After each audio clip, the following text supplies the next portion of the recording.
كان لسيدنا إسماعيل عليه السلام 12 ولداً، وقد تكاثر نسله حتى ضاقت بهم مكة المكرمة،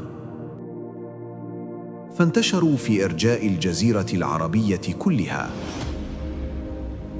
حتى ولد عبد المطلب. ومن بين أبنائه ولد عبد الله، الأجمل خلقاً والأطهر خلقاً، الذي شرف بأن يكون والد النبي صلى الله عليه وسلم. أمر عبد المطلب في المنام بحفر بئر سيدنا إسماعيل عليه السلام، بئر زمزم، التي كان قد ردمها رجل يدعى مضاد بن عمرو.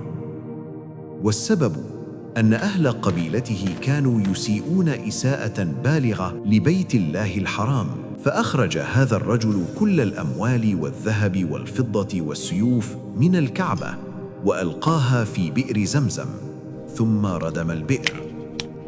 فذهب عبد المطلب إلى المكان الذي أري إياه في المنام، ومعه ابنه الحارث.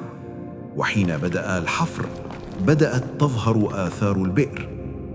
عند ذلك لم يتمالك قريش أنفسهم، فصاحوا: والله إن هذه لبئر إسماعيل ولنا فيها حق، أشركونا وإلا خاصمنا. فقال عبد المطلب: اجعلوا بيننا وبينكم حكما. فخرج قريش مع عبد المطلب يطلبون الحكم، وفي الطريق صادفوا قبائل كادت تهلك من العطش، وأيقنوا أن الموت قد أحاط بهم، فجاءوا إلى عبد المطلب، وما إن نهضت راحلته حتى انفجرت من تحت قوائمها عين من الماء. فلما رأوا هذه الكرامة قالوا جميعاً: الحكم لعبد المطلب. وانتهى خصام قريش.